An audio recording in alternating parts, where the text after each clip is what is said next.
Bueno, estamos, Mariano, ya podemos. Bueno, gracias. Buenas tardes a todos. Vamos a ver un tema muy de ustedes, que es la contabilidad y los estados contables de tanto las personas humanas o personas jurídicas, ya sea privadas o públicas, ¿sí? Bueno, cualquier pregunta la hacen ahí al chat. Yo quizás no la vea al toque, sino por ahí después de la charla, y después obviamente la hablamos, porque yo voy a estar viendo el PowerPoint que después le subo a la página de la UNJU virtual. Incluso también podemos mandar algunos extractos de algunos fallos para que comprendan bien de qué estamos hablando. Como les digo, vamos a ver un tema muy de ustedes, ¿no? O sea, quiénes son las personas que están obligadas a llevar contabilidad y quiénes son aquellas otras personas que pueden llevar contabilidad y quienes no están dispensados de llevar la contabilidad de las empresas o por ahí también algunos emprendimientos particulares. Entonces, el código, ustedes van a ver que en los artículos 320 a 331 del Código Civil y Comercial de la Nación, establece quiénes están obligados a llevar contabilidad. Y les dice que aquellas personas jurídicas privadas o personas humanas que realicen una actividad económica organizada, ya sea en forma de empresa, de un establecimiento comercial, industrial, agropecuario, de servicio, están obligados a llevar contabilidad. Quienes pueden llevar contabilidad no están obligados, la persona que así lo desee y que pida la inscripción, la habilitación de los registros y la rúbrica de los libros de comercio en el Registro Público de Comercio. ¿Sí? Nosotros tenemos un organismo que depende hoy del Poder Judicial, que se llama el Registro Público de Comercio. Esto por poco tiempo, ya se sancionó hace como 2 años por la legislatura de la provincia de Jujuy, 1 año y medio, una ley que transfiere el Registro Público de Comercio del Poder Judicial, lo pasa al Poder Ejecutivo, dentro de la órbita de Fiscalía de Estado. Bueno, esto es medio inminente. Entiendo que en 2 semanas, a más tardar en un mes, ya el Registro Público de Comercio ya va a depender de una oficina administrativa. O sea, ya el Poder Ejecutivo es quien se va a encargar de registrar, habilitar y habilitar toda esta contabilidad de las empresas, ¿sí? de las sociedades. Entonces es aquí donde van a llevar adelante el trámite, es en la calle La Madrid, casi esquina Independencia, ahí van a encontrar el Registro Público de Comercio. Entonces vuelvo, las personas jurídicas privadas o personas humanas que realicen una actividad económica organizada están obligadas a llevar contabilidad. Pueden hacerlo aquellas personas que así lo deseen y piden la inscripción. ¿Quiénes van a estar excluidos? ¿Quiénes no van a estar obligados a llevar contabilidad?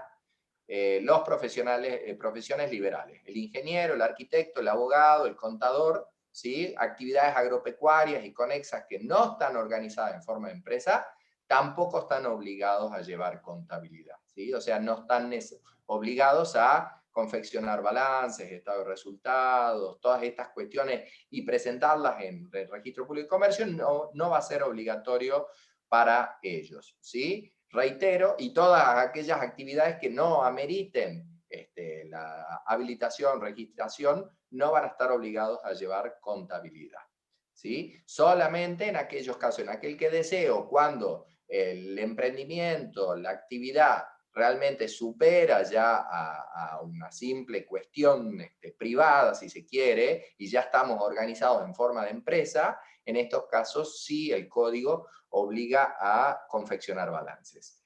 Bueno, obviamente el código también les dice que hay varias normas al respecto, que esta contabilidad tiene que ser uniforme, ordenada, ¿sí? De manera cronológica, en idioma nacional. No puede haber tachaduras, no puede haber borrados o enmiendas si no están salvadas, ¿sí? Tienen que reflejar un cuadro verídico de actividades que permita la individualización de las operaciones realizadas por la empresa, así como las cuentas que son el acreedor y quiénes son los deudores. Tiene que haber un respaldo documental. Esto, reitero, ustedes lo saben y lo van a estudiar a lo largo de la carrera de ustedes. Evidentemente todo gasto, toda creencia tiene que contar con un respaldo documental válido, ¿sí? Con quit, con registración, habilitado por la AFIP, por rentas, etcétera, etcétera. Porque, obviamente, lo que el código hace es proteger la verosimilitud y seriedad en este tipo de registraciones contables, ¿sí? Obviamente ustedes, como contadores o profesionales de las ciencias económicas, obviamente que ustedes van a ser unos auxiliares en este sentido. Entonces es importante que ustedes tengan en cuenta, y por eso forma parte de nuestra materia, que ustedes legalmente entiendan cuáles son las personas obligadas y en qué consiste esta obligación de llevar adelante la contabilidad. También el código les va hablando cuáles son los libros necesarios, ¿sí? De toda empresa, el libro diario, que es donde se van a registrar todas las operaciones que tengan incidencia sobre el patrimonio de la sociedad o persona humana organizada en forma de empresa, ya sea el libro caja u otro, ¿sí? Entonces este libro diario que día a día, ¿sí? Se van registrando todas las operaciones.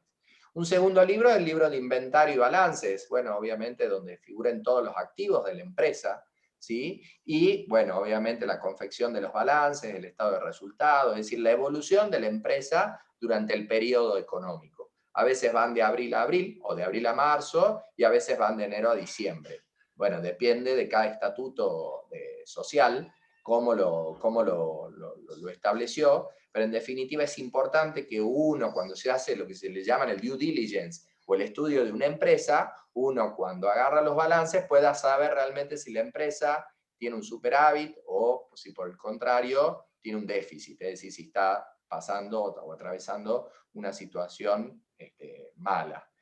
Bueno, estos libros no es que simplemente van, los compran en la librería y ya los pueden empezar a usar. No, tienen que ser presentados, ¿sí? Para el Registro Público de Comercio, quien los va a habilitar. Y los van a firmar, los van a sellar el Registro Público de Comercio, los va a habilitar, les van a hacer la foliatura y van a ponerle el número, ¿sí? Que corresponda al libro 1, el nombre de la empresa, ¿sí? Y con eso van a estar recién ahí habilitados. Obviamente reitero, porque esto es importante, lo dice el código, está prohibido, ¿no es cierto?, alterar los asientos, dejar blancos, interlinear, raspar, enmendar o tachar, arrancar hojas, porque debemos proteger la inalterabilidad de las registraciones. Es una obligación de ustedes como contadores o como personal o profesional contable, que tengan que resguardar esta seguridad y dar fe de las registraciones contables que existan en estos libros. Tienen que ser llevados de manera cronológica, actualizada, sin alteraciones, en idioma nacional, y se tiene que poder conocer la situación patrimonial al cierre de cada ejercicio, ¿sí? ¿Dónde permanecen estos libros? Siempre en la sede de la empresa, ¿sí? Siempre en la sede de la empresa. Esto por ahí es importante que ustedes lo tengan en cuenta el día de mañana si llegan a ser peritos de la justicia, peritos contadores de la justicia. A veces la empresa puede estar radicada en otra provincia y a veces los libros contables pueden estar en otras provincias. Entonces, generalmente, si es un juicio laboral contra la empresa, a veces la empresa pide que la registración se haga en la sede de la empresa. Bueno, habrá que ver cada caso en particular. A veces la sucursal de acá de Jujuy puede contar con cierta documentación contable. Y si no, ustedes como peritos, al aceptar el cargo, van a pedir la remisión de toda esa documentación, ¿sí? Pero en principio, como dice aquí el código, los libros contables deben permanecer en la sede de la empresa. Bueno, respecto a los estados contables, tienen que confeccionar ustedes, los contadores, los estados contables en los cuales se revela este estado de situación patrimonial, cómo va evolucionando esta empresa y el estado de resultados, ¿sí? El código les dice que es obligación de la empresa conservar por el plazo de 10 años desde el último asiento estos libros. Luego de los 10 años ya pueden ser, bueno, no sé, rotos, archivados. Pero sí es obligación de la empresa por lo menos un plazo de 10 años de mantener y conservar estos libros contables. Se puede pedir autorización al Registro Público de Comercio para utilizar medios mecánicos, magnéticos o electrónicos. Esto se da mucho en la práctica, ¿sí? Se pide autorización, sobre todo con lo que respecta al libro diario, ¿sí? No así, obviamente, con el tema de los estados contables, eso sí tienen que ser hechos en soporte de papel, pero los otros libros pueden ser sustituidos por medios magnéticos, mecánicos o electrónicos. Es importante que ustedes tengan en cuenta la eficacia probatoria de estos libros contables, los van a poder encontrar en el artículo 330 del Código Civil y Comercial. ¿Sí? Dice el código que los libros y registros que sean llevados en debida forma por los obligados a ello, tienen que ser admitidos en juicio como prueba. Y prueban en contra de quien los lleva, y el adversario que los aceptó debe estar a sus resultas. ¿Por qué dice el código que prueban en contra de quien los lleva? Esto era medio raro entenderlo, yo me acuerdo cuando estudiaba también. Claro, en realidad es, yo estoy obligado a llevar la contabilidad y yo estoy obligado a llevar estos libros contables, ¿sí? Pero todo lo que yo asiente me van a probar, es como una confesión propia. Yo no puedo decir algo que vaya en contra de lo que está asentado en estos registros, ¿ok? Yo no puedo decir de que mi patrimonio es deficitario si los estados contables recientes demuestran de que yo he tenido un superávit, supongamos, en el último tiempo. ¿Ok?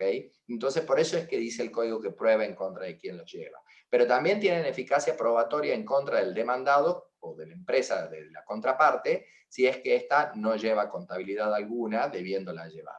¿Sí? Obviamente que estas son presunciones, reitero, todo lo que esté asentado en estos libros, son pruebas. ¿Sí? El juez las tiene que tener en cuenta. ¿Ok?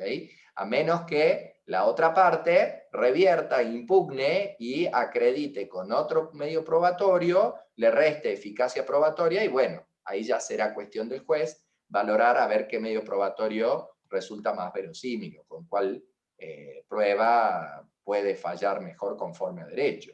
¿Sí? Entonces el código dice que prueban en favor de quien los lleva si el adversario que esté obligado a llevar no lo lleva, pero no obliga al juez quien debe ponderar su eficacia. Es decir, obviamente que una pericia contable no obliga al juez. Todas las pericias, ya sea de cualquier tipo, también las contables, son dictámenes, son opiniones realizadas por técnicos en la materia, por profesionales, y obviamente el juez las va a tomar en cuenta. Pero a veces el juez tiene que analizar en un contexto que excede simplemente a una pericia puntual.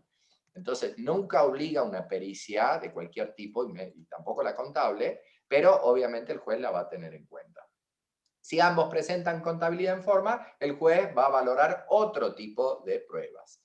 La prueba de contabilidad es indivisible. ¿Esto qué quiere decir? Que quien lleve el registro y quien adjunte los libros contables o los estados contables no puede decir, sí vale esto, pero no vale esta otra parte de último del estado contable. O sea, es válido esto, pero es nula la última parte. ¿Sí? No, es indivisible. O vale o no vale.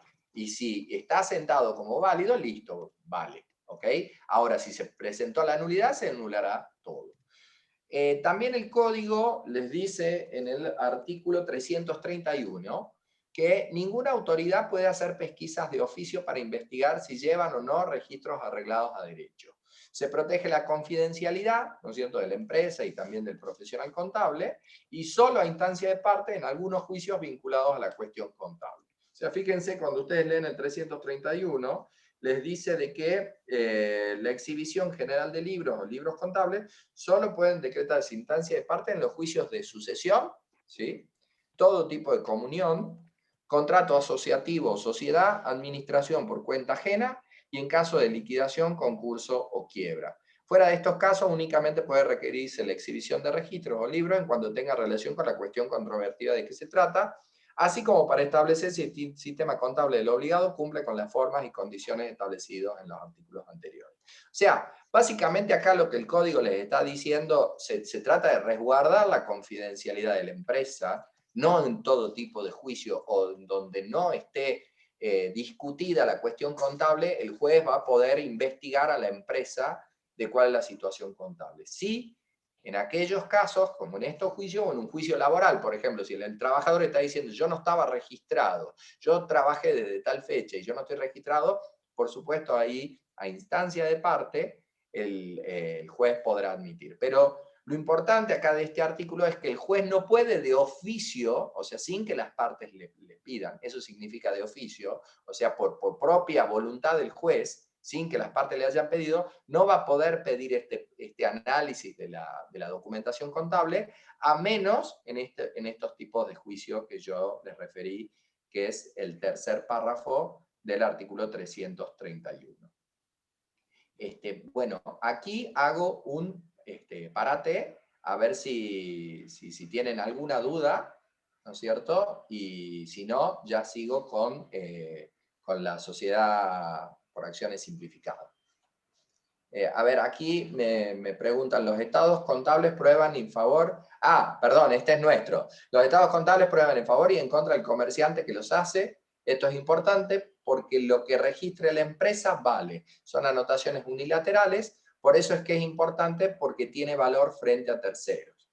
Claro, efectivamente, reiterando lo que yo les venía diciendo, si bien es una prueba unilateral, es una prueba que consta en un registro de comercio, ¿no es cierto?, o en un libro contable, que está supervisado por el Registro Público de Comercio. Eso es lo que le da la posibilidad de probar. Ahora, bien, si son libros contables que no fueron auditados por el Registro Público de Comercio, o si se trata de balances que no son certificados por el Consejo Profesional de Ciencias Económicas, claramente no van a probar en contra del demandado. Eso está claro. La idea, y lo que dice el código, es de que estos registros contables van a probar y van a ser admitidos como prueba en tanto y en cuanto respeten y cumplan con la normativa aplicable al caso, ¿sí? Ustedes tienen un montón de circulares, ¿no es cierto?, les establecen cuál es la manera de llevar esta contabilidad, y como les digo, que sea ordenada, que sea cronológica, que no haya tachaduras, ni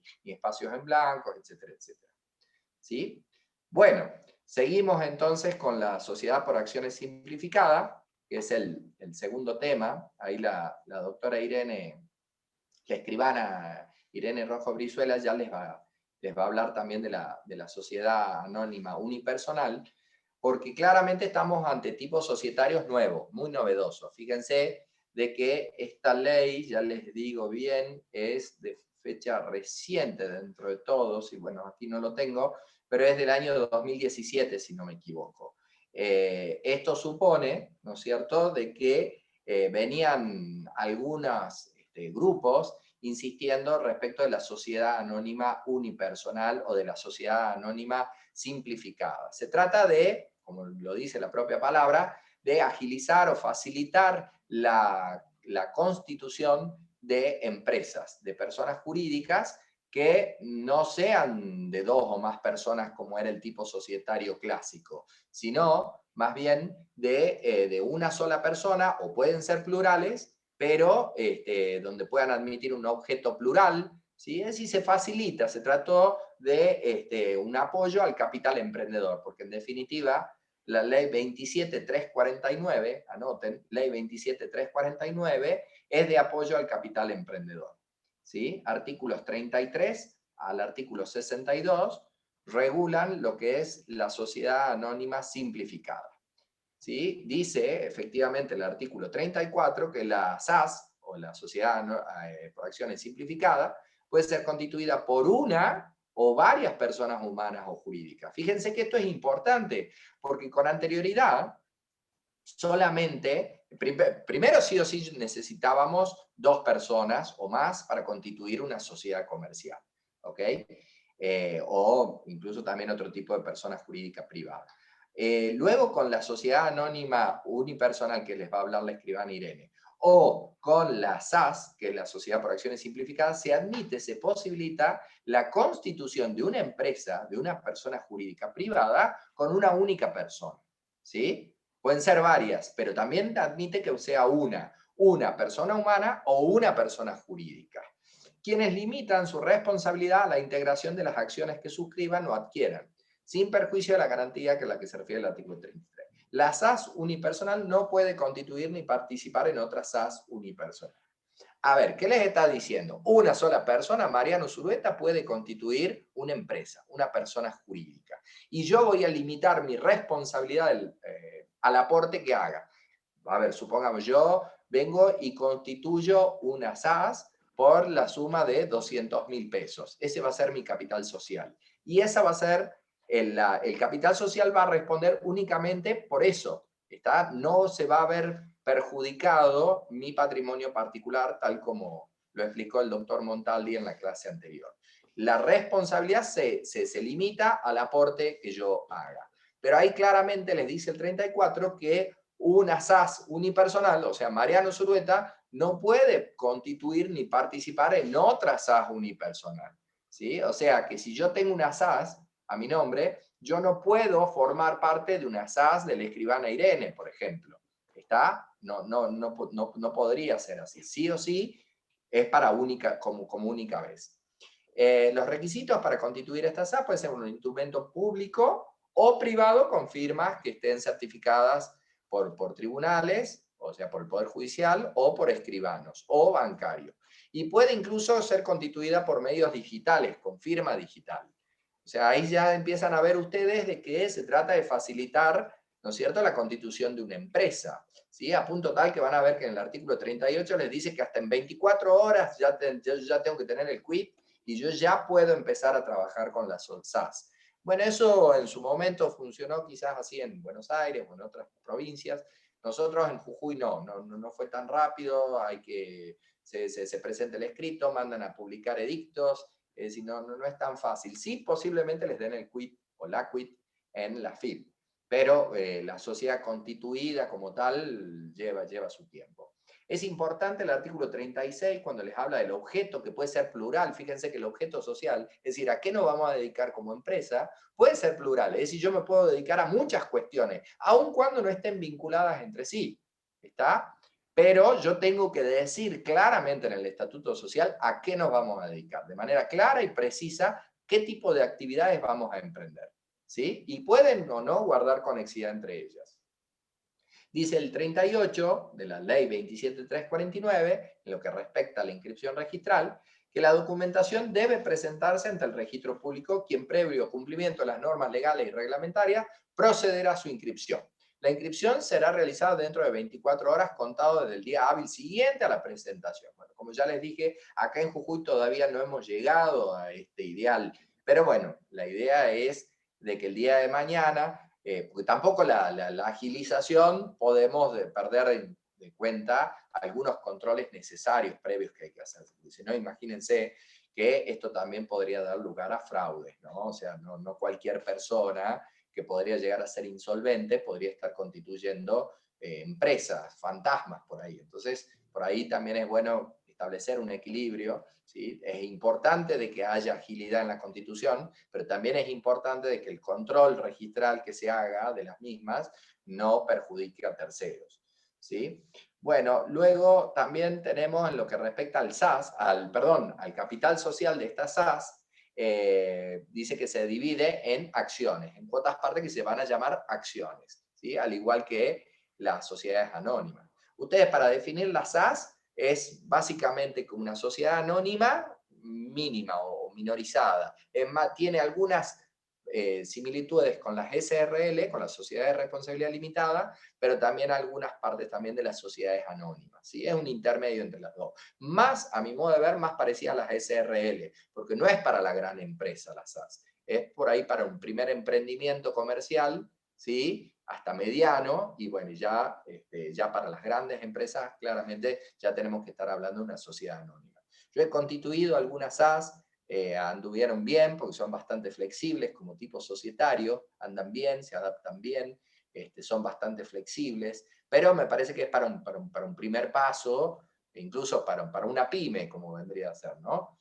Y dice que el capital social no puede ser inferior al importe de 2 salarios mínimos vital y móvil. Hoy, a marzo del 21, era de 21.600, con lo cual, si ustedes hoy van a constituir ustedes una SAS, el capital social que vayan a integrar o a suscribir no puede ser inferior a 43.200 pesos, ¿sí?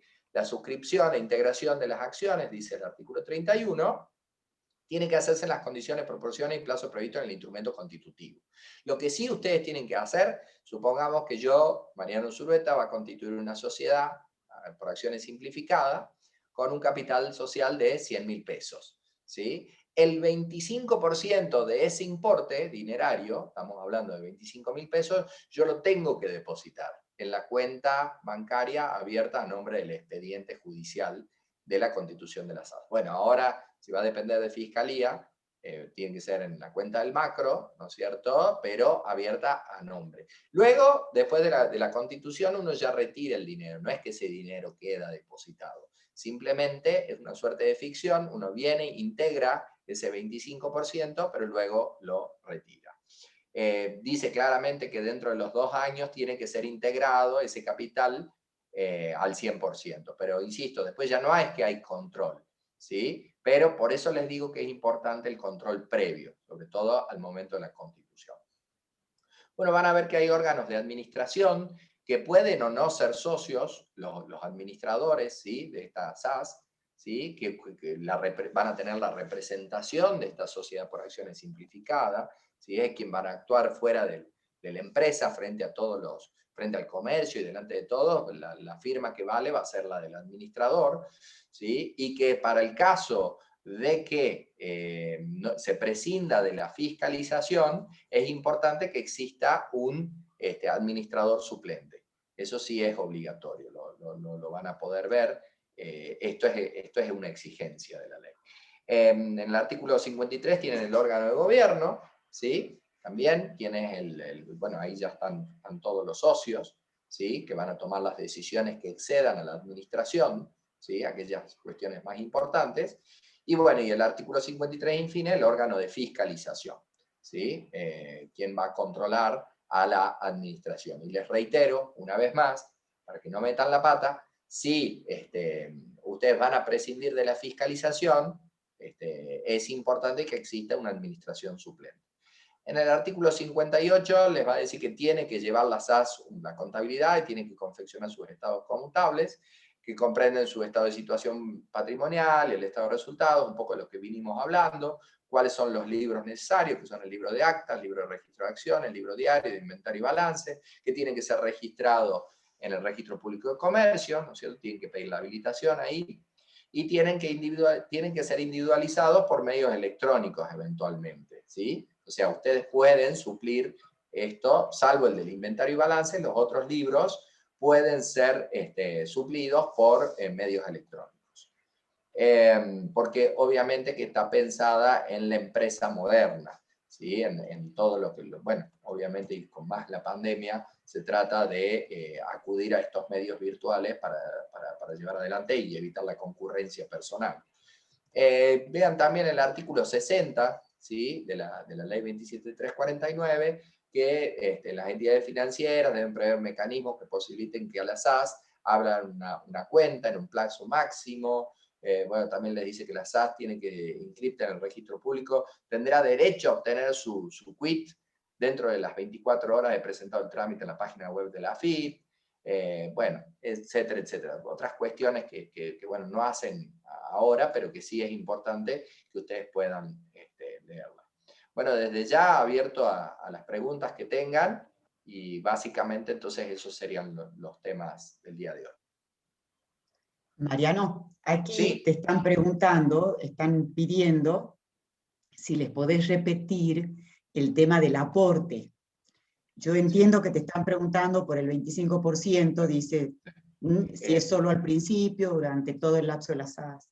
Bueno, esto es lo que hace que no haya clases presenciales, ¿no? Que sean virtuales, donde uno por ahí va corriendo y va leyendo la filmina y bueno, así que hacen bien en preguntarme porque es la idea de que ustedes se vayan con una idea clara.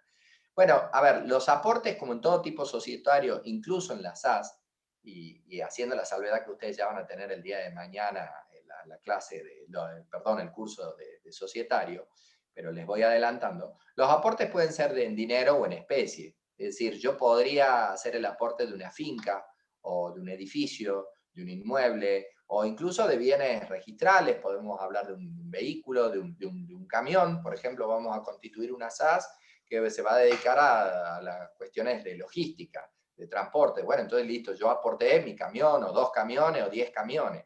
Esos aportes en especie los tengo que hacer, se hace el trámite de constitución, incluso en los registros de la propiedad automotor, y los afectamos o los ponemos a nombre de la sociedad. Ese fue mi aporte, ¿ok? Y a eso yo limito mi responsabilidad. Pero también pueden ser hechos los aportes en dinero, ¿sí? Ya no en un bien, mueble o inmueble, sino ya en dinero. Este dinero, que tiene que estar establecido en el estatuto, ¿cuál va a ser el capital social? El capital social es el patrimonio de la sociedad, como ya lo vieron con el doctor Montaldi dentro de los atributos de la personalidad, en lo que hacen las personas jurídicas, tienen que tener un nombre, un domicilio y un patrimonio, porque claramente para poder contraer obligaciones necesitan contar con un patrimonio. Si no cuentan con patrimonio, ¿cómo van a salir a hacer frente o poder cumplir con sus compromisos? Bueno, lo que respecta al aporte en dinero, entonces puede ser, por ejemplo, un capital social de 100.000 pesos. Este capital, este patrimonio con el que se va, que no es lo mismo patrimonio que capital, eso quiero aclarar, no es lo mismo. El capital social más bien es en lo que figura en el estatuto, cuál es el límite de la responsabilidad de una persona jurídica, que es un concepto estático. En cambio, el patrimonio es un concepto más dinámico que va evolucionando según los vaivenes de la empresa, si le va bien o le va mal. Básicamente, y ustedes como contadores seguramente ya lo van a poder estudiar.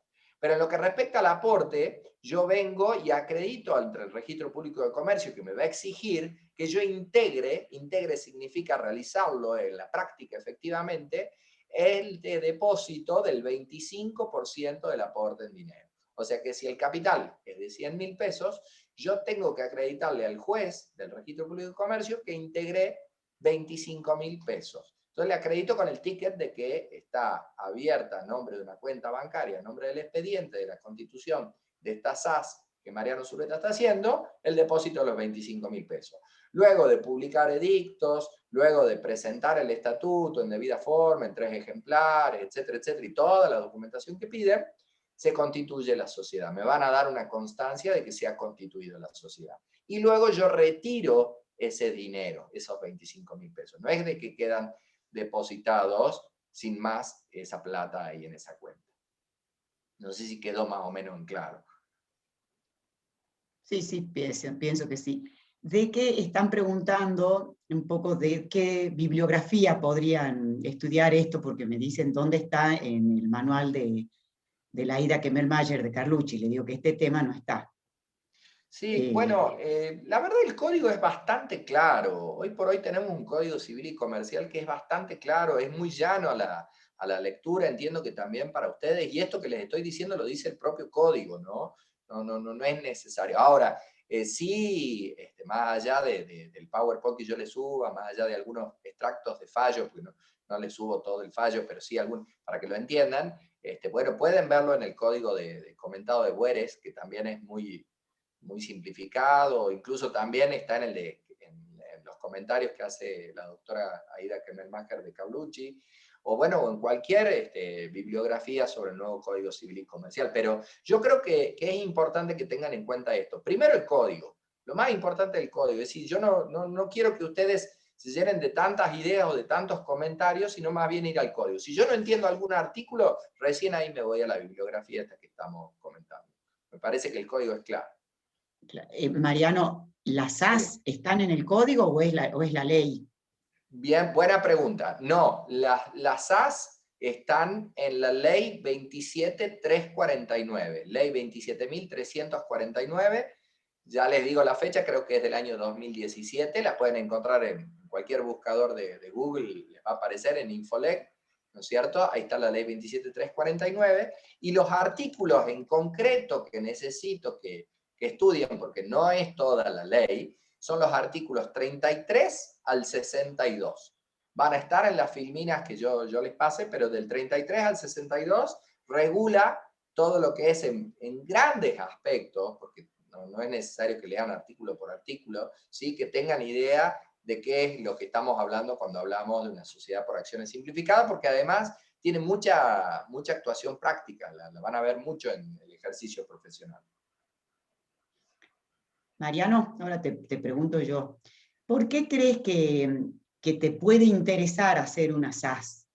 ¿Cuál puede ser el fin último, digamos, qué es lo que podemos estar persiguiendo nosotros al formar una persona jurídica y mucho más al formar una persona jurídica de una sola persona? Bueno, a ver, está buena la pregunta. A ver, en lo que respecta a por qué solos y no asociados a alguien, porque bueno, los intereses a veces son disímiles. Es decir, la situación patrimonial o social o personal, familiar de cada persona puede ser muy distinta. Entonces, La ley antes te exigía sí o sí asociarte a alguien para poder emprender una empresa, para poder tener una persona jurídica y no verse afectado tu patrimonio. Esto es importante que lo tengan en cuenta los alumnos. Cuando yo constituyo una empresa, supone que yo resguardo mi patrimonio personal. Es decir, a ver, yo, Mariano Zulueta, tengo una familia, ¿no es cierto? Tengo mi patrimonio, y si yo constituyo una empresa, le estoy diciendo a los acreedores de esta empresa, o los proveedores, o las personas con quien yo vaya a contratar con el resto del mundo, mi patrimonio personal, ustedes no cuentan con ello. ¿Sí? Ustedes no están contratando con Mariano Zulueta, ustedes están contratando con la SAS que constituyó Mariano Zulueta. Es decir, el sujeto de derecho es la SAS, no es Mariano Zulueta. Es un patrimonio diferenciado, es un sujeto de derecho distinto al miembro que la compone. En este caso, si soy unipersonal. Reitero, la SAS podemos ser 2, podemos ser 10, podemos ser 20, pero también puede ser 1. Esto es lo novedoso, ¿sí? Porque lo que va a hablar la escribana Irene respecto de la SAU, o la Sociedad Anónima Unipersonal, tiene determinados requisitos que son más duros. O sea, la empresa tiene que ser una gran empresa. Esto no, esto es una pyme. Yo en mi estudio aquí he recibido clientes que es su primer emprendimiento, que quieren saber, a veces vinieron plural, eran varios miembros, y a veces era uno solo. Es el típico caso de la pyme. Y que quieren por ahí, como te digo, más allá de estar solos, no casarse con nadie, como quien diría, no depender de nadie, ¿no es cierto? Decir, bueno, quiero probar a ver cómo me va y quiero resguardar mi patrimonio personal. Yo afecto este patrimonio, constituyamos con esta figura societaria que es bastante dúctil, muy flexible, ¿no es cierto? Muy moderna también, ¿no es cierto? Y vemos a ver qué pasa. Esa me parece que es la idea de la SAS, que por ahí antes del 2017, uno tenía que constituir una SRL o una colectiva que no se amoldaban muy bien al mercado de hoy en día. ¿Entendés? Entonces me parece que la idea del legislador fue facilitar todo este acceso, poder acceder al crédito también, ¿no es cierto? Y la constitución de sociedades. Pero, bueno, como también lo dicen los que están en contra de todo esto, y me parece que ahí está el justo equilibrio, ni uno ni lo otro, ni dar personas jurídicas o empresas a todo el mundo, ni tampoco un exhaustivo control de que nadie pueda constituir sociedades si no es la gran empresa. Claro, claro, muy bien. Digamos, lo que apuntaba la pregunta era precisamente a eso, es decir, a que ustedes vean que, digamos, estos temas que están hablando los profesores se insertan en la unidad de la persona jurídica.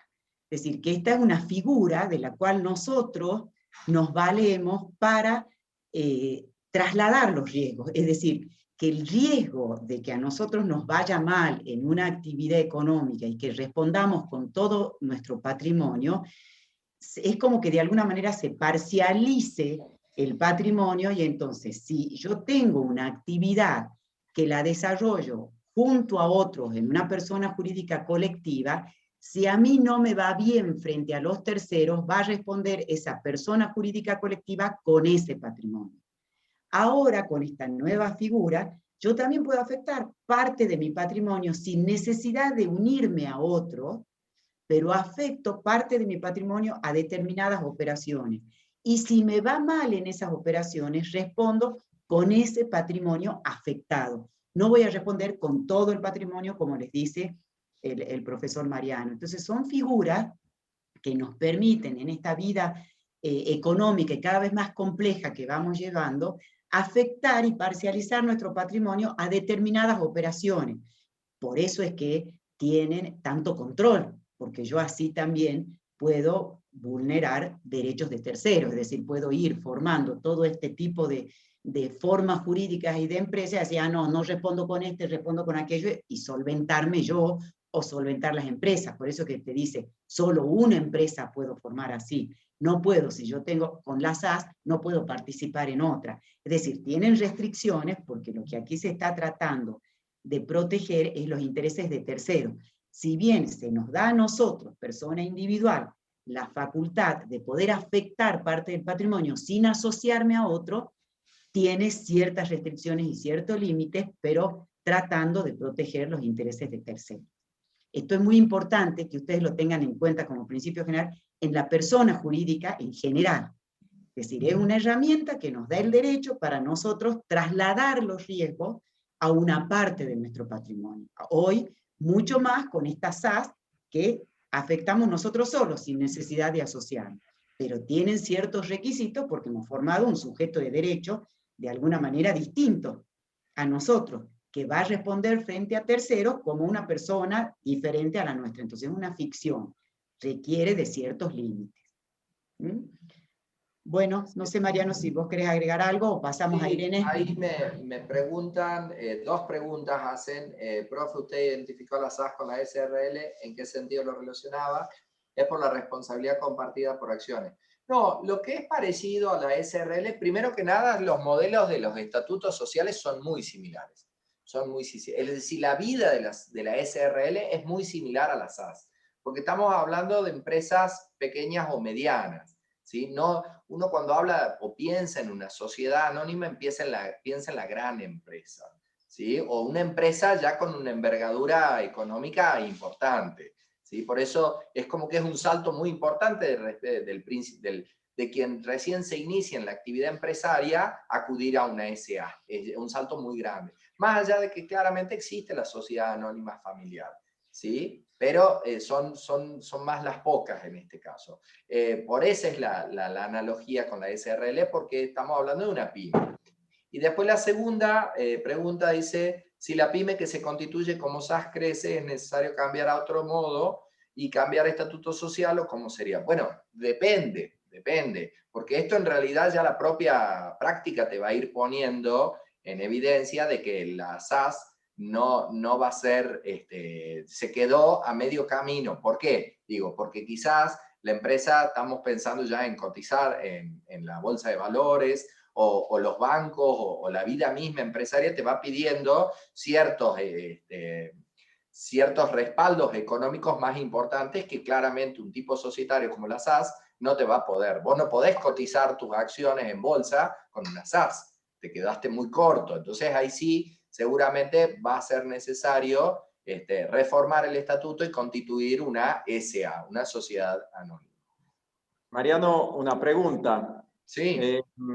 Que es muy interesante para los chicos también, y yo también te la hago, es en relación a qué pasa si en estas SAS no se presentan balance, el que administra es desprolijo y modifica y comienza a realizar actos contrarios al objeto social.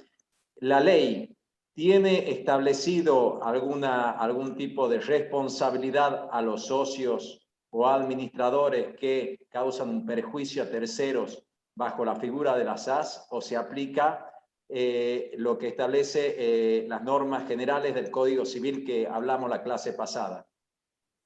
Sí, más que las normas del código que claramente, Marcos, se van a aplicar, en realidad en subsidio de todo lo no regulado en la 27.349 en lo que respecta a SAS se aplica el artículo 54, 59 de la Ley de Sociedades. Es decir, que los administradores tienen que actuar como un buen nombre de familia, sino como un buen comerciante, ¿no es cierto? Entonces, todo el tema de la inoponibilidad, incluso de la persona jurídica, claramente resulta aplicable también acá en la SAS. Estamos hablando de aquellos administradores que utilizan a la sociedad, por acciones simplificadas, para burlar la ley, ¿no es cierto? O se exceden en su objeto social, ¿no es cierto? Aquellas personas que hayan sido violados en sus derechos por esta empresa que persigue la obtención de fines ilícitos, ¿sí? O exceden al objeto social, claramente toda la normativa general de ley de sociedades le va a resultar aplicable. No es un compartimento estanco la ley 27.349 o el tipo societario de la SAS, que solamente artículo 33 a 62 de la ley 27.349 y ahí se acabó. No, claro que no. Es un tipo societario más dentro del régimen societario en general, que se le aplican todas estas normas también. Y bueno, ahí ya tenés la acción individual de responsabilidad, la acción social de responsabilidad, que bueno, que es un tema que excede ahora a ellos como alumnos ahora, pero que claramente seguramente lo van a ver en societario más adelante. Perfecto. Bueno, le damos la palabra a la escribana Irene. Muy bien, Mariano, gracias. Bueno, gracias. Gracias. Bueno, muy bien. Ahora vamos a abordar dos temas que son muy importantes para los contadores o los administradores de empresas también. Por un lado, la SAU, que ahora vamos a analizar todos los recaudos y el tipo de control, la forma de integración del capital, y vamos a ver que claramente es una figura distinta a la SAS. La SAS es para emprendedores, para quien quiere iniciar una actividad económica, a diferencia de la SAU, que tiene otra finalidad, y dentro de los mismos fundamentos de la Comisión de Reforma, vamos a ir viendo que fue otra la finalidad para la que fue incorporada esta figura, de la cual ya se venía hablando tanto en seminarios como en congresos y en los mismos proyectos de reforma del Código Civil y Comercial de la Nación, del Código Civil velezano. Decimos que es importante este tema de las SAUs y que son competencias que deben manejar los contadores. ¿Por qué? Porque quien recibe la situación económica, el encuadre fáctico del negocio, es el asesor contable, quien junto al asesor legal le van a dar el ropaje, la figura jurídica que sea conveniente para ese negocio. ¿Esto qué quiere decir? ¿Cómo será el tipo de representación que tenga la empresa? ¿Qué repercusiones va a tener respecto de la responsabilidad? ¿Cómo van a ser los actos? ¿Cómo será el objeto? ¿Cuáles serán las cargas impositivas y tributarias que tenga esa empresa? Por otro lado, también en esta misma clase nos vamos a referir a otro punto que está dentro de esta misma bolilla de la relación jurídica y de los sujetos que estamos estudiando, que es el consumidor o el usuario, y por el otro lado el proveedor o prestador, que son los extremos de la relación de consumo. Y también es importante que ustedes puedan manejar la normativa para dar un asesoramiento correcto respecto del extremo en el que se encuentren las personas a las cuales están asesorando. Voy a poner para compartir el primer Power, así ya nos adentramos en las SAUs. Aquí estamos. Muy bien.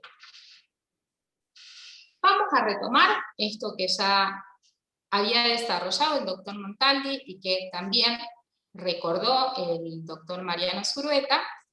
Como lo vieron en la clase anterior, el concepto de persona jurídica está dispuesto en el artículo 141 del Código Civil y Comercial de la Nación, y establece que son todos los entes a los cuales el ordenamiento jurídico les confiere aptitud para adquirir derechos y contraer obligaciones para el cumplimiento de su objeto y de sus fines de la creación.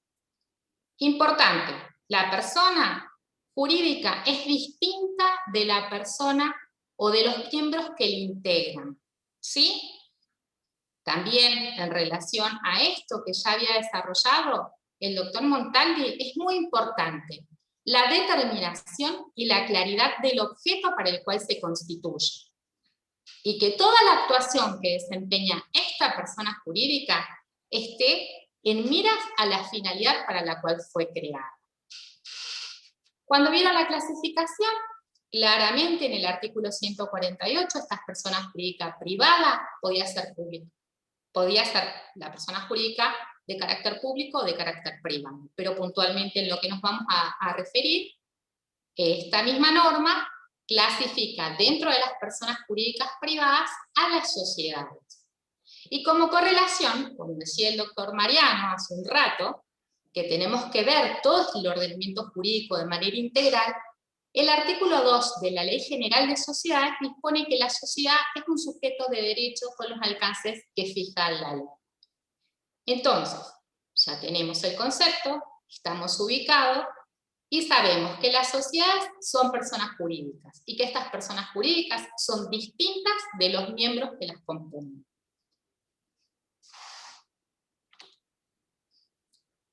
¿En qué varió?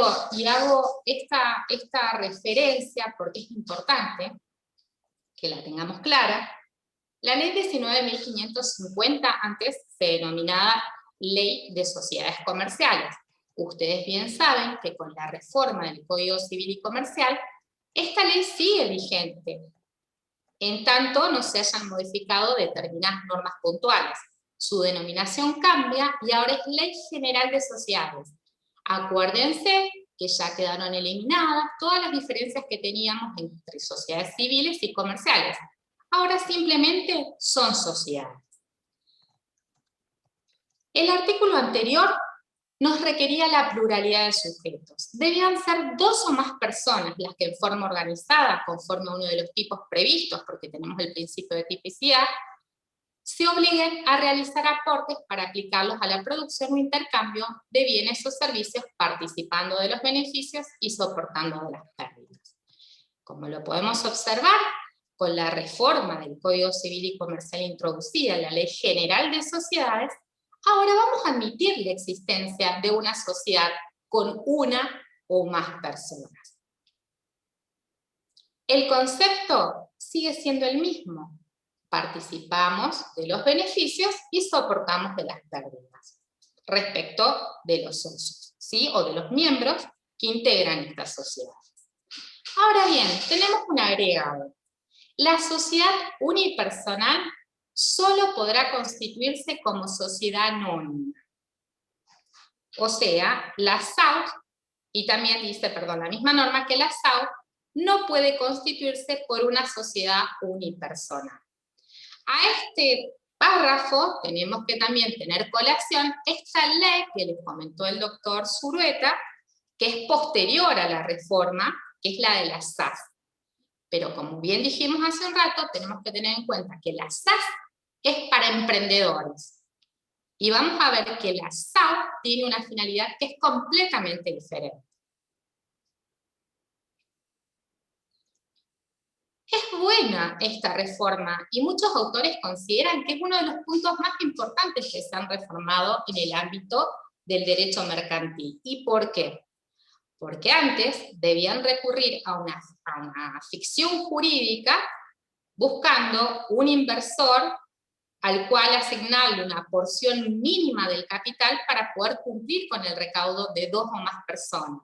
En cambio, al admitir la sociedad unipersonal, no deberíamos necesitar esta ficción o buscar un socio minoritario al cual asignarlo o que podamos incorporar en nuestro emprendimiento para poder crear una persona jurídica distinta dentro de este emprendimiento. Como les decía al inicio, en realidad no es nuevo. De esto se viene hablando hace muchos años. Y ya en la década del 40 se hablaba de las empresas unipersonales, pero de responsabilidad limitada.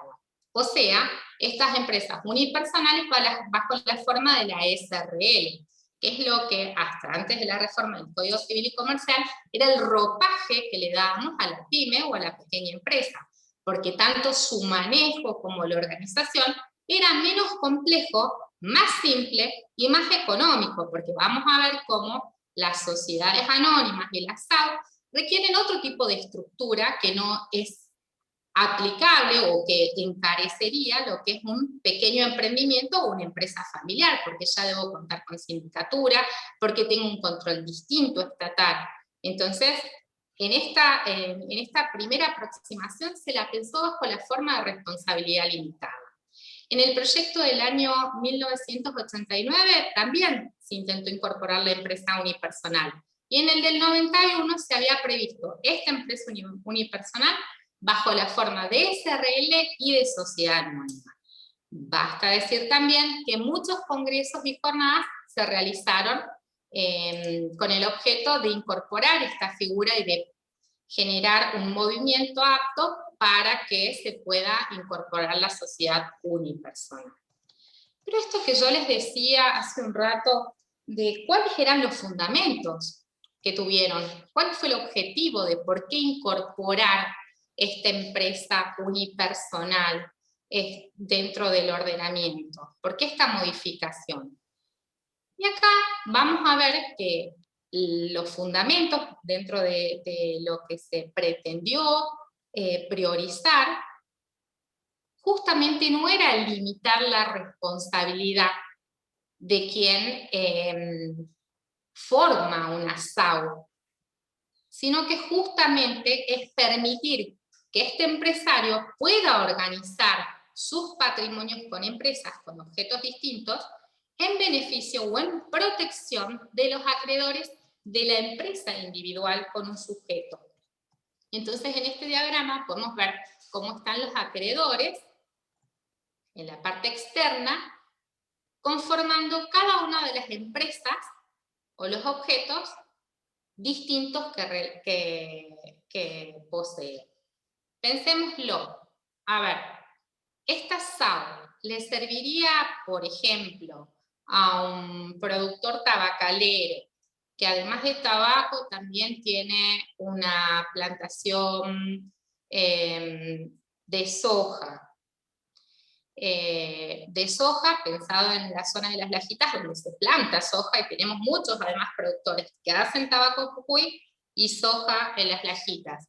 Y además tiene un emprendimiento de carne, donde también tiene organizado unos feedlot. Y también podríamos pensar que el mismo productor, porque los hay, importa maquinaria de punta para poder producir y optimizar el tema de los jornales del tabaco. Este sujeto, este empresario, ¿podría bajo esta forma organizar los distintos objetos de las distintas empresas? Decir, bueno, a ver, la del tabaco lo organizo con esta empresa, con una SAU. Lo que respecta a las vacas, al feedlot, con otra SAU, y lo que respecta a la soja, otra SAU, y así organizo, distribuyo, protejo a los acreedores. Bueno, ahora vamos a ver cuáles son los recaudos y vamos a ver si está pensado para este tipo de emprendimientos o quizás es para otro tipo de empresas distintas a la que yo estoy planteando. Y allí es donde yo digo que es muy importante la función del contador, porque al que le llega primero el negocio es al contador, y el contador es el que asesora junto al abogado cuál es el marco jurídico en el cual yo voy a contener o voy a desarrollar esta empresa. Ahora bien, por lo que hemos visto, dijimos que en el artículo primero admitimos la sociedad unipersonal, que esta sociedad unipersonal va a tener un tipo social. Este tipo social va a ser una sociedad anónima. Es importante tener en cuenta cuál es la característica de la anónima. Y el artículo 163 de la Ley General de Sociedades nos caracteriza la anónima. Y nos dice que el capital se representa por acciones y que cada uno de los socios va a limitar su responsabilidad a la integración de las acciones suscriptas. Respecto de la denominación, el artículo 144 de la Ley General de Sociedades nos dice que la denominación social puede incluir el nombre de una o más personas de existencia visible y que debe contener la expresión de la sociedad anónima o la abreviatura o la SA. Y en el caso de la sociedad anónima unipersonal, la denominación deberá contener la expresión sociedad anónima unipersonal, la abreviatura o la sigla SAU.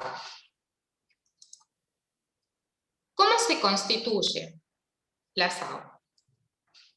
Recordemos, lo vieron en la clase anterior, que debo cumplir todos los recaudos que dispone el artículo 11 de la Ley General de Sociedades. Es decir, todo lo que debe contener el instrumento constitutivo. Como la misma norma nos remite a las sociedades anónimas por ser esta de su tipo, tendremos que ver respecto de la forma qué es lo que dispone la anónima. Y la anónima debe constituirse por instrumento público y por acto único o por suscripción pública. Respecto del instrumento público, por ejemplo, las Cauchari, que son unas SAU acá en Jujuy, ellas fueron constituidas por un decreto, por un DNU. Y con posterioridad, este decreto se protocoliza, pero al ser un decreto, ya cumple el recaudo del instrumento público y en un único acto, ¿sí? Asimismo, además de cumplir o de contener todos los recaudos que dispone el artículo 11, constituirla por instrumento público, los notarialistas decimos que el instrumento idóneo es la escritura pública, debemos cumplir con el íter constitutivo, es decir, con la inscripción en el registro de comercio. Recuerden que ya no es más registro, que ahora es registro público de comercio, ¿verdad? Y además requiere la integración del 100% del capital suscripto en el acto constitutivo. Que esto es lo que veníamos hablando con la SAU, a diferencia de la SAU y del resto de las sociedades. Este tipo societario me requiere no que yo integre el 100% del capital, no como en los otros tipos societarios en los cuales en el acto constitutivo se puede integrar un 25% y tengo un plazo de 2 años para poder completar la suscripción. En este caso, en virtud de lo dispuesto por el artículo 4, inciso 4 de la Ley General de Sociedades, debo integrar el 100% del capital en el momento del instrumento constitutivo. Y respecto de la fiscalización, que este es un punto muy importante, vamos a ver que la SAU, a diferencia de la sociedad anónima y de otras sociedades, posee un régimen de fiscalización diferenciado. Entonces aquí veremos que quizás no es para este tipo de emprendimientos que planteábamos en un comienzo de la clase, sino que está pensado para una empresa, para una gran empresa, porque va a poseer mayores controles, va a tener los mismos controles que las sociedades que cotizan en bolsa, ¿sí? Este tipo societario se incorpora con las sociedades que cuentan con un régimen de fiscalización permanente. Son más estrictos los controles que posee. Y vamos a ver que en el artículo 299 de la Ley General de Sociedades, las anónimas, además del control de constitución, quedan sujetas a la fiscalización de la autoridad de Contralor de su domicilio, durante el funcionamiento, la disolución, la liquidación y en cualquiera de los siguientes casos. Y ahí tenemos la incorporación de las sociedades unipersonales. Por eso les comentaba que en realidad este tipo societario se equipara con respecto del control de la fiscalización que va a hacer el Estado con las sociedades que cotizan en bolsa.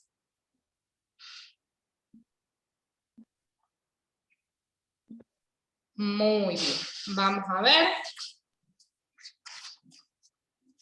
si tenemos algún tipo de preguntas respecto de la SAU.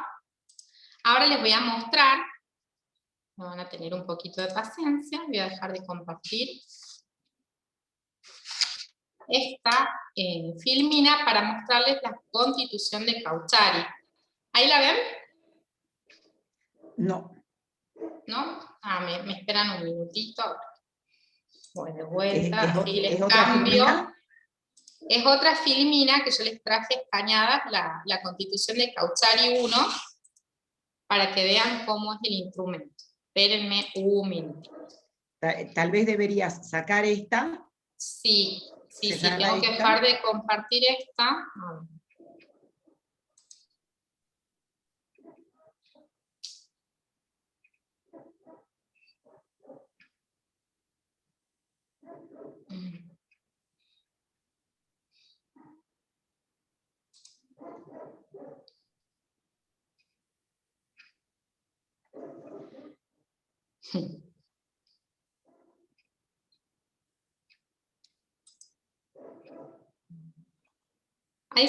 Ahí se pausó la...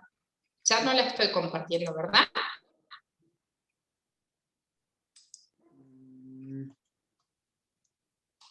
A mí me sigue saliendo. Ahí está. A ver, veamos si ahora se ve la nueva.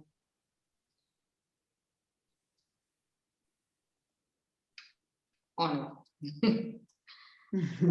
Así no tiene mayor importancia. La idea era poder compartir. Ay, Ahí está, Irene. Ahí has dejado de Ahora compartir. ven la de Cauchari, no. No, ahora de nuevo compartir. Capaz que tengo que... Ahí está. Ahora sí. A ver. Ahí está. ¿Ahora sí la ven? Sí, ahora se ve.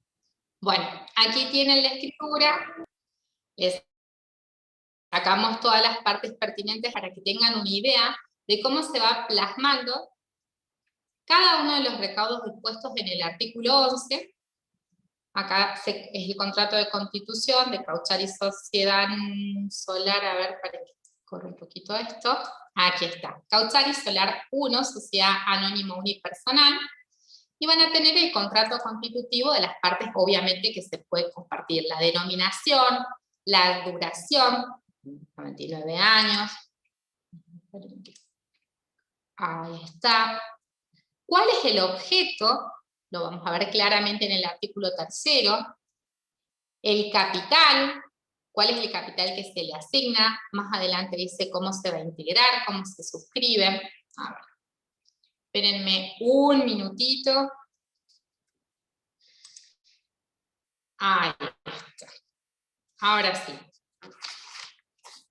¿Cuál es el objeto?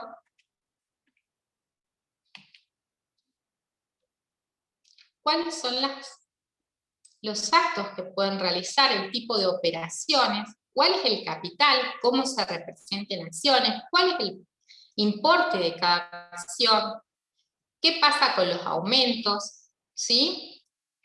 ¿Cómo se representa? Acá la parte de la dirección y la administración.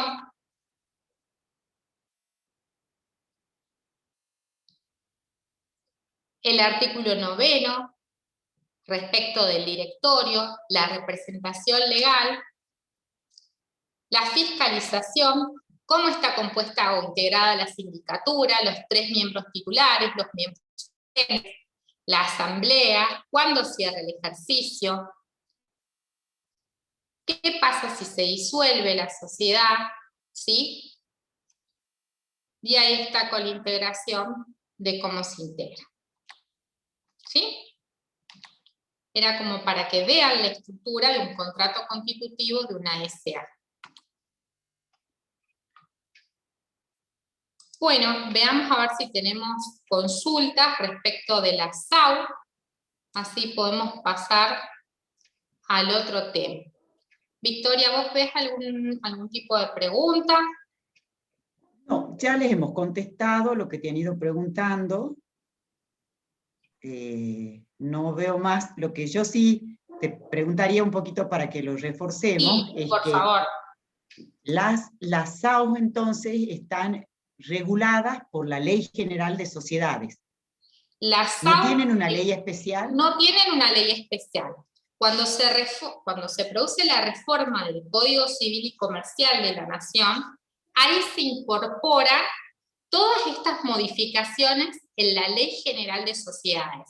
O sea, si ellos ingresan en la página de Infolet y colocan Ley General de Sociedades Comerciales, la Ley General de Sociedades, perdón, ya sale con todas las modificaciones. Es decir, en toda la parte de la SA van a ir viendo cada una de estas, el texto actualizado con las modificaciones que incorpora. Perfecto. Es porque te hago esta pregunta porque hay una pregunta que no sé si salió para todos o me lo hicieron directamente a mí, que Natalia pregunta, dice, en el artículo 143 del Código Civil se hace mención a una ley especial. Y nos pregunta, ¿se refiere esta ley general de sociedades? Yo les contesté, porque el artículo 143 está hablando de la diferencia de patrimonios en general, de las personas jurídicas y de cuándo responden por los daños. Yo le contesté que puede ser la ley de sociedades o como cualquier otra ley especial que regule la empresa o las personas jurídicas de que se trate. A ver, ¿qué les contestarías vos? Digamos, el artículo 143 te lo leo, si querés, para que vos veas. es el artículo del Código Civil que habla de la personalidad diferenciada de la persona jurídica en general. Dice, la persona jurídica tiene una personalidad distinta de la de sus miembros. Los miembros no responden por las obligaciones de la persona jurídica, excepto en los supuestos que expresamente se prevén en este título y que lo que disponga la ley especial. Claramente un ejemplo de ley especial sería la creación de la SAS. Por ejemplo, todas las modificaciones que respectan a la SAO, a la Sociedad Anónima Unipersonal, fueron modificadas con la reforma del Código Civil y Comercial de la Nación. En esa oportunidad se modifica la Ley General de Sociedades. Pero respecto de esta norma, otro ejemplo de una ley especial que modifica sería la de la SAS, que con posterioridad se crean otro tipo societario distinto de lo ya establecido, y esa persona también posee es una personalidad diferenciada. No sé Claro. si contesto a la pregunta. Claro, yo creo que, digamos, como, a ver, cuando el Código Civil se refiere a ley especial, Sí, acuérdense que el Código Civil en general establece el método que tiene, es establecer principios generales y después, si es tema de un código grande, lo regula, pero después hay leyes que se dictan que se dedica en profundidad a esa actividad. Frente al Código Civil y Comercial, hasta la Ley General de Sociedades puede ser una ley especial. ¿Me entiendes? O sea, establece acá un principio general que es la personalidad diferenciada y el patrimonio diferenciado de la persona jurídica en general, y luego les dicen, no responden por las obligaciones que tiene la persona jurídica de conformidad a las normas que establece este título y o lo que establezca la ley especial. Entonces, frente a ese principio general que es válido para todas las personas jurídicas, cuando hace remisión a la ley especial se refiere a todas aquellas leyes que regulan esa actividad o eso que está regulando este principio general. Entonces, la Ley General de Sociedades puede ser una ley especial. Luego, la ley de las SAS es una ley especial frente a la Ley General de Sociedades. Son sistemas y subsistemas. exacto. Y además esta misma norma, Victoria, discúlpame, la de la personalidad diferenciada, la completamos con el artículo 2 de la Ley General de Sociedades, que es la que yo les había puesto en el Power, que justamente refiere a ello.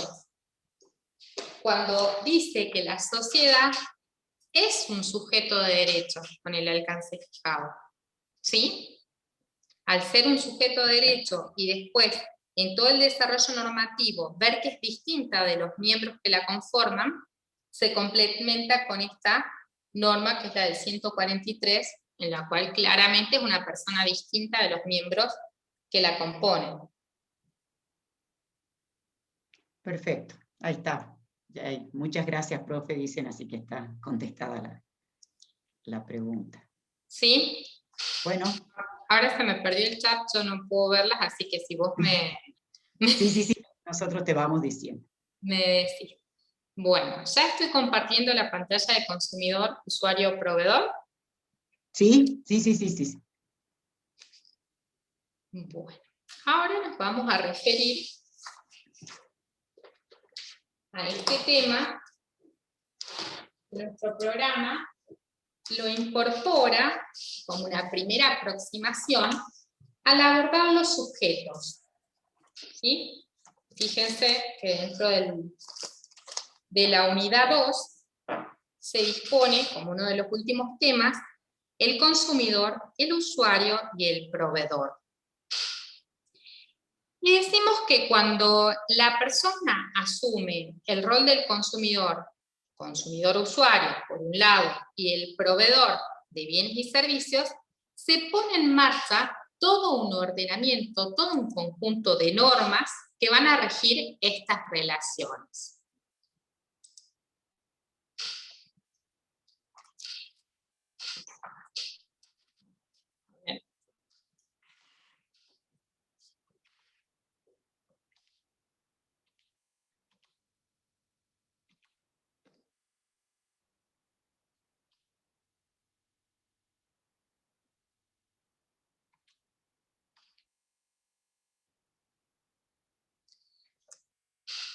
Gran parte de la doctrina dice que todo este conjunto de normas que son protectorias y que tienden a equilibrar o restaurar esta desigualdad en la que se encuentran los extremos de esta relación conforman una rama del derecho distinta.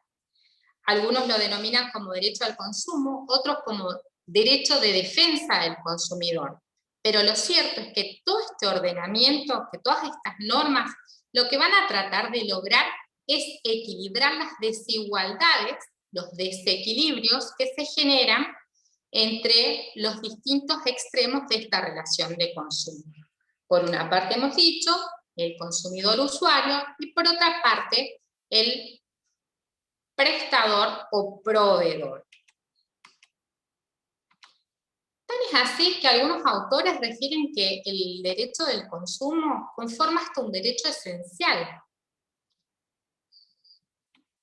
Vamos a recordar que con la reforma del año 1994 que se efectuó en la Constitución Nacional, este derecho de los consumidores o usuarios adquirió raigambre constitucional, es decir, que fue plasmado en una norma, que es el artículo 44, que expresamente establece la tutela a los consumidores y usuarios, y dispone que los consumidores y los usuarios de bienes y servicios tienen derecho en la relación de consumo a la protección de su salud, seguridad e intereses económicos, a una información adecuada y veraz, a la libertad de elección y a las condiciones de trato equitativo y digno. Por otra parte, incorpora un párrafo en el cual marca la responsabilidad de las autoridades, cargando sobre ellos la responsabilidad de generar toda esta protección y las herramientas necesarias, no solo para crear medios adecuados para proporcionar a los consumidores la educación al consumo, la defensa de la competencia de todas las formas distorsivas que se presentan en el mercado, el control de los monopolios, de la calidad, que estos servicios públicos también sean eficientes. Por eso, todas estas normas, no sé si recuerdan en una de las primeras clases que la doctora María Victoria habló de la constitucionalización del derecho privado. Todas estas normas que tienen raigambre constitucional también fueron receptadas por nuestro ordenamiento jurídico, y ahora vamos a ver a través de diversos institutos, inclusive cuando abordemos los contratos, cómo van a ser receptadas estas normas en diversos institutos que tienden justamente a proteger y a equilibrar esta desigualdad que se presenta entre los extremos de la relación. Lo cierto, cuando decimos, vamos a sacarlo esto.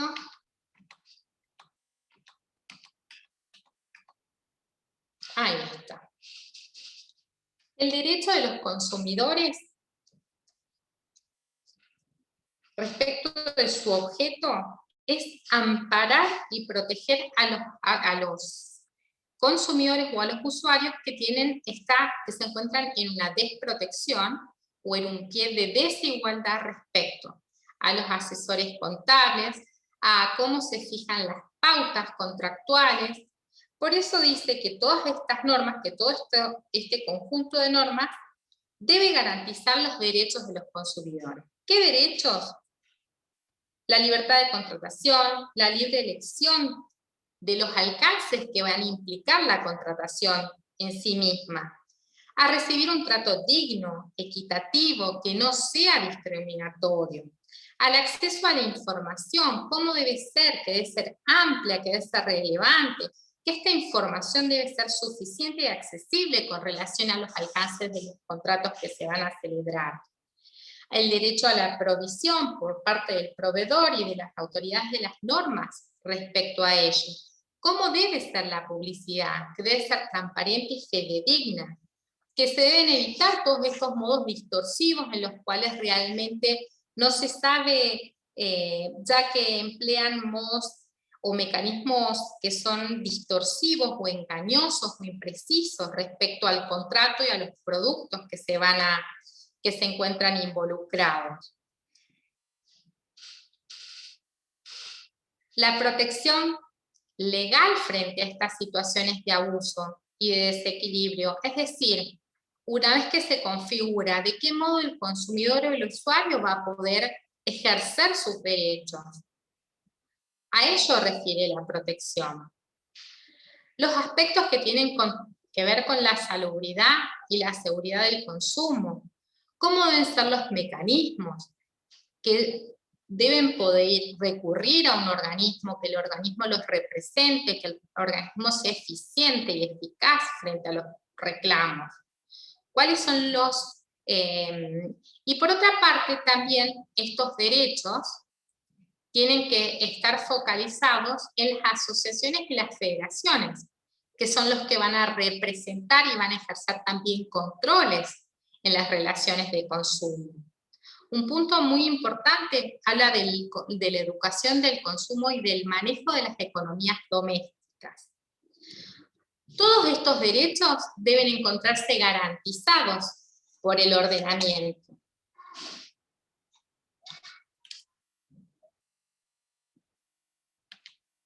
Cuando analicemos los contratos bancarios, también vamos a ver un montón de normas que tienden justamente a proteger en los contratos bancarios cuando los destinatarios son los consumidores finales y tienen justamente, inclusive respecto de los créditos o de los contratos puntuales que van a celebrar, cómo tiene que estar efectuada la publicidad, qué datos deben contener, qué aspectos se deben valorar y qué pasa cuando en esos contratos, por ejemplo bancarios, no son claras las condiciones o no se prevén cuáles son las consecuencias que eso acarrea.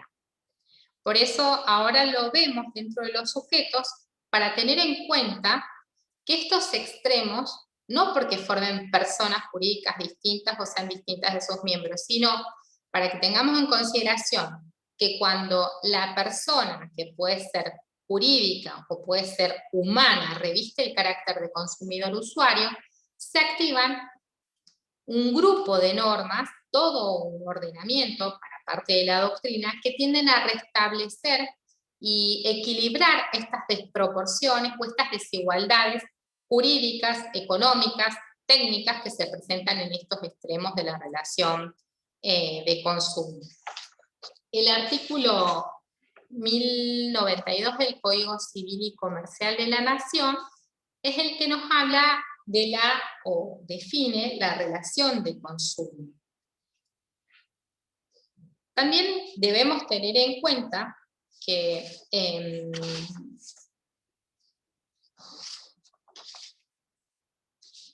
en un principio, consumidor solo era considerada la persona humana, la persona jurídica no se encontraba amparada o comprendida como un consumidor. Pero todo esto, este derecho del consumo, ha sido un movimiento que ha ido evolucionando a lo largo de ha sido un proceso. Tan es así que en un principio solo la persona humana podía revestir el carácter de consumidor. Con posterioridad se hace una reforma a la ley de defensa del consumidor, en la cual se incorpora a las personas jurídicas siempre y cuando ellas también adquieran o utilicen estos bienes en beneficio, como destinatarios finales, en beneficio propio, y en este caso sería o de su grupo social, ¿sí? Ahora bien, ya con incorporada esa reforma, el artículo 1092 define al consumidor usuario como la persona humana o jurídica que adquiere o utiliza en forma gratuita o onerosa bienes o servicios como destinatario final, en beneficio propio o de su grupo familiar o social. Lo importante o lo trascendental, en este caso, para revestir el carácter de consumidor y poder recibir la protección o el carácter tuitivo de todas estas normas, es que la persona realice esta adquisición como destinatario final, es decir, que no la incorpore a un proceso productivo, sino que sea en su propio beneficio o de su grupo familiar o social. Ahora bien, en el otro extremo se encuentra el proveedor. ¿Y quién reviste el carácter del proveedor? La doctrina entiende que cualquier integrante de la cadena de comercialización hasta llegar al consumidor adquiere este carácter de proveedor. Entonces, ¿quiénes serán proveedores? Los que producen los bienes, los que se encuentran en la intermediación de estos bienes o servicios y los que venden.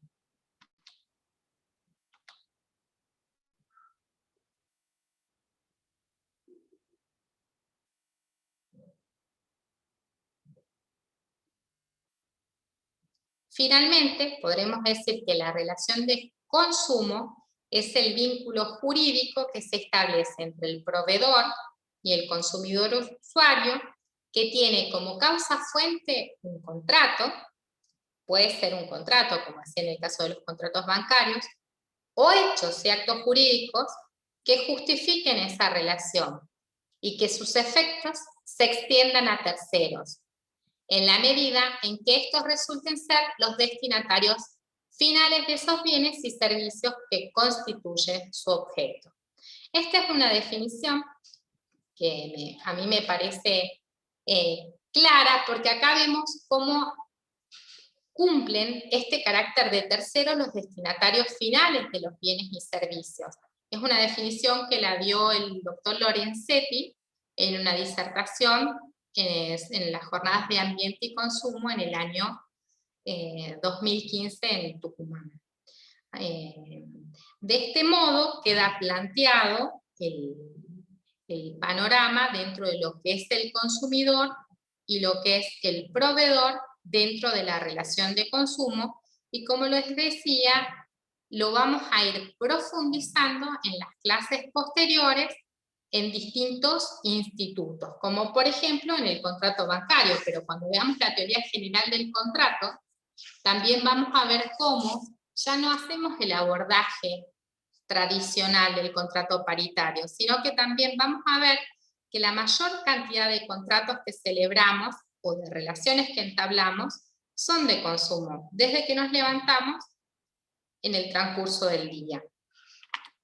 Por ejemplo, cuando abrimos el agua, si el agua está potable, si es potable, si tiene alguna falla, si no se ha potabilizado correctamente, ¿quién responde ante esa situación? Ahí tenemos un proveedor de servicio, el agua potable.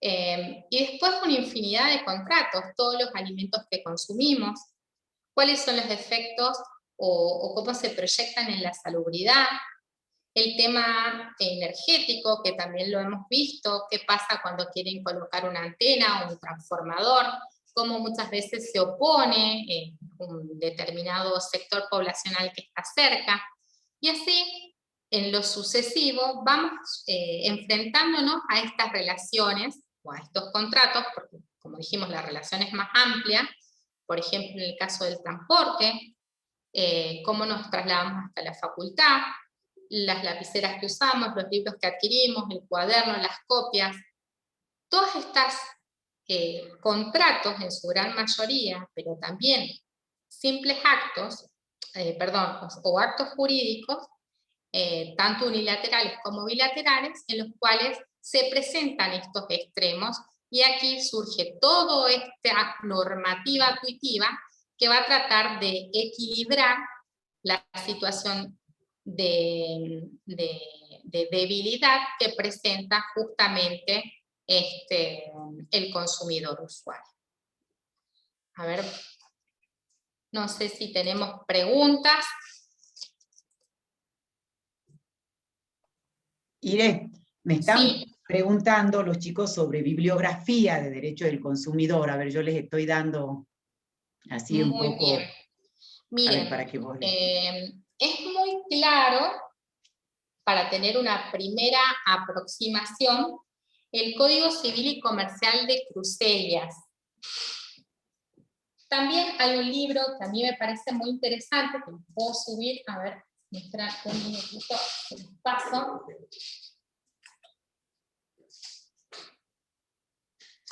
Es el del doctor Cambusi, no sé si se ve. El consumo como un derecho humano. Sí. Y como les decía, en realidad esto es como una primera aproximación a los dos conceptos, porque cuando veamos cada uno de los institutos, vamos a ver cómo estas normas se van plasmando. De hecho, cuando veamos el tema de los contratos, que hacemos el abordaje de los contratos paritarios, de los contratos de adhesión y de los contratos justamente de consumo, también profundizamos esta relación que se establece entre los distintos sujetos. Yo voy a subir igualmente estas tres filminas, estos tres Power, y hay un artículo que es bien interesante y es sencillo, que es de la SAO, que también se lo vamos a subir. Perfecto, yo, Ire, yo Sí. les estaba poniendo los manuales, o sea, yo les he dicho que para esta primera parte, bueno, el Código Civil y Comercial comentado de Bueres, el Tratado de Derecho de Lorenzetti, también pueden ellos buscar a Stiglitz, o que busquen Sí. artículos en internet de estos autores, no me acuerdo si Stiglitz es Roberto Stiglitz. Stiglitz, ¿no? Sí.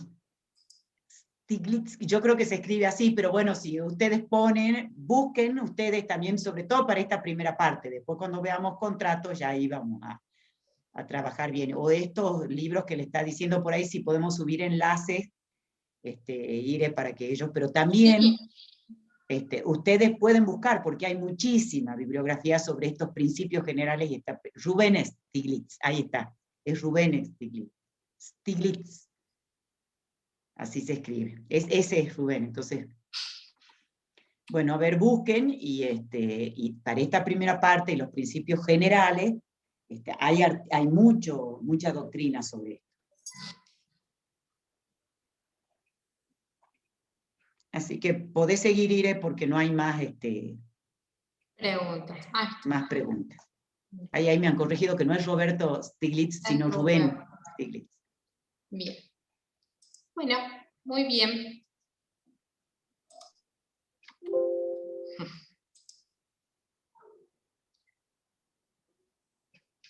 Ahí está.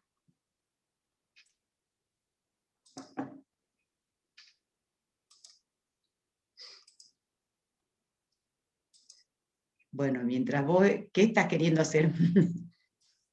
Estoy queriendo volver a dejar de compartir. Ahí está. Ya dejé de compartir. Muy bien. Perfecto. Bueno, esta es la presentación.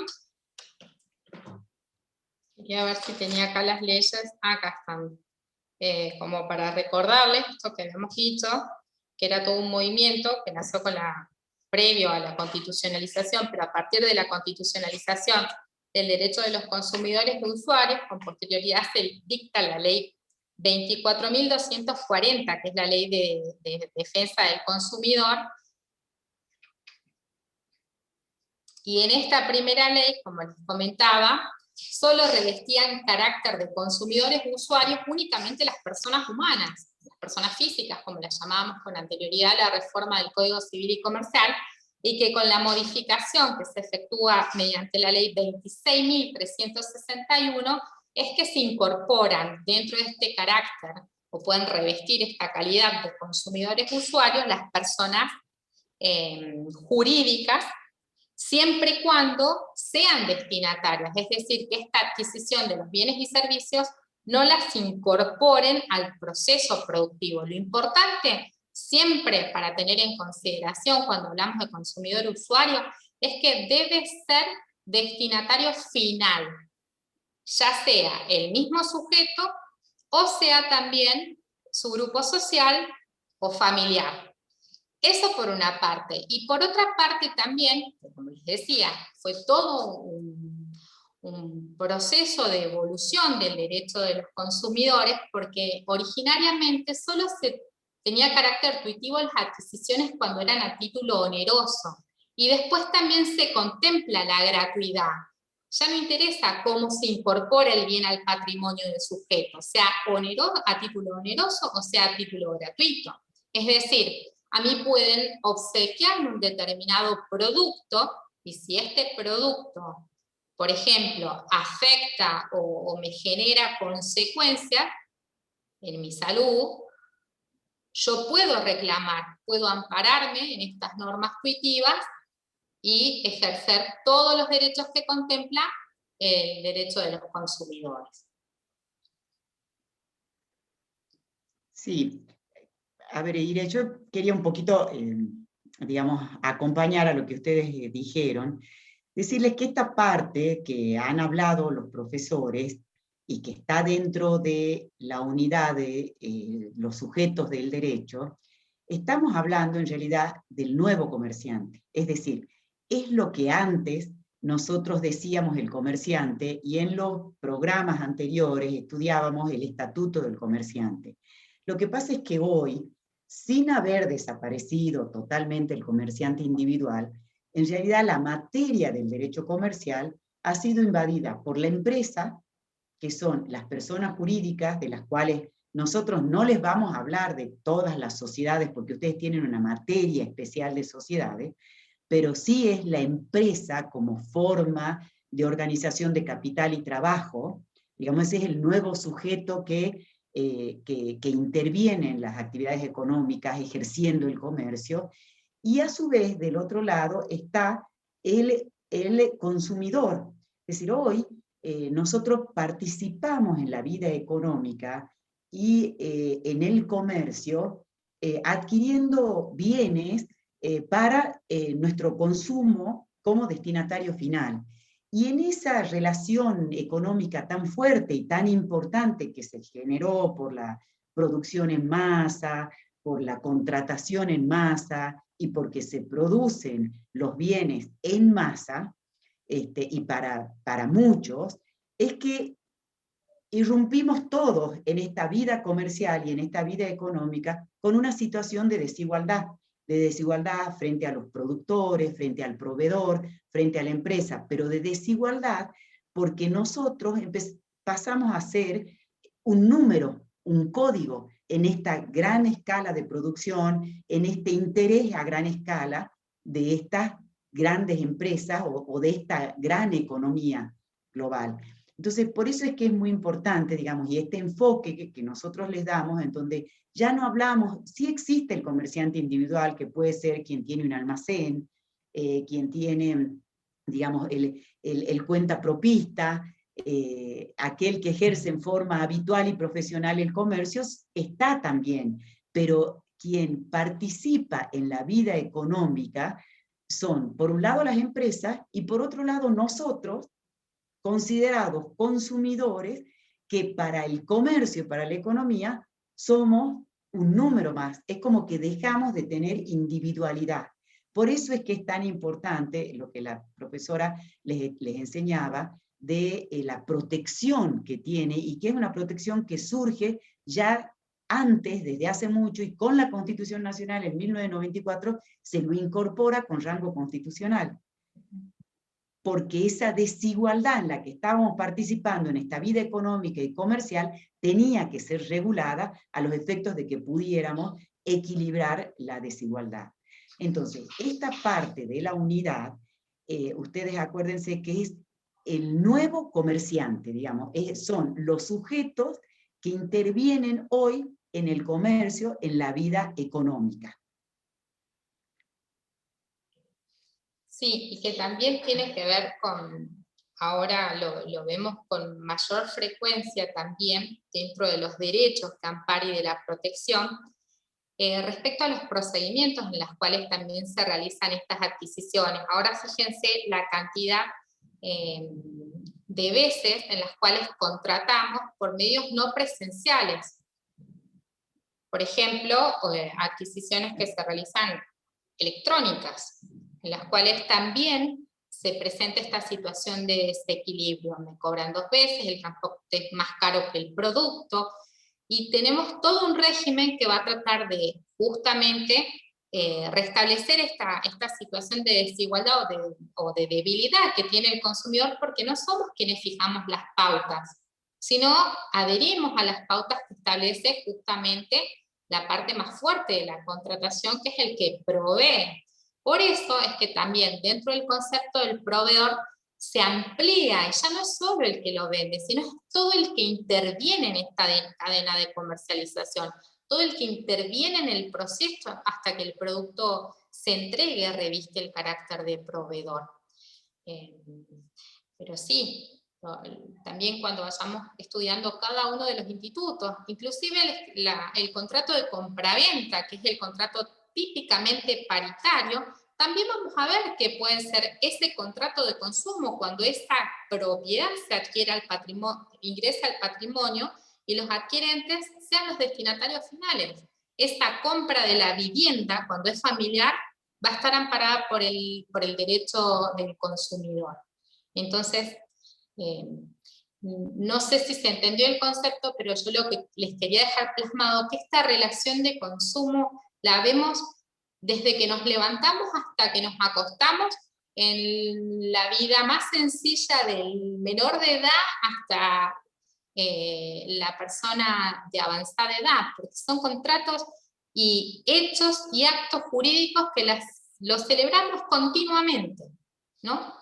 Y esa era la idea, que vean, es verdad, no es un sujeto de derecho distinto, no, pero vamos a revestir, y todo este ordenamiento tuitivo nos va a acompañar en todo el proceso, porque lo vamos a ir viendo en cada uno de los actos que los celebramos y de los contratos que también vamos a estudiar. Muy bien, Irene. Muy bien, muchas gracias. Bueno, estamos muy linda, chicos, la clase. Estamos ya terminando la hora. Estamos en tiempo. Chicos, bueno, les vamos a subir, si quieren haber enlaces de bibliografía, y yo les puse, pero en esto también ustedes tienen que buscar. De eso se trata. Aquí somos más bien nosotros tutores, digamos, en la educación, en lo que ustedes vayan conociendo y aprendiendo, así que busquen, porque de esto hay mucho. Es muy importante el tema, todos los temas que hemos tratado, porque es este derecho nuevo nuevo desde hace mucho, no nuevo de ahora, pero bueno, tiene una visión, digamos, más abierta del ejercicio del comercio y de la participación de nosotros en la economía. Así que, bueno, nos vemos, ya les vamos a subir todo lo que hemos estado hablando, y nos vemos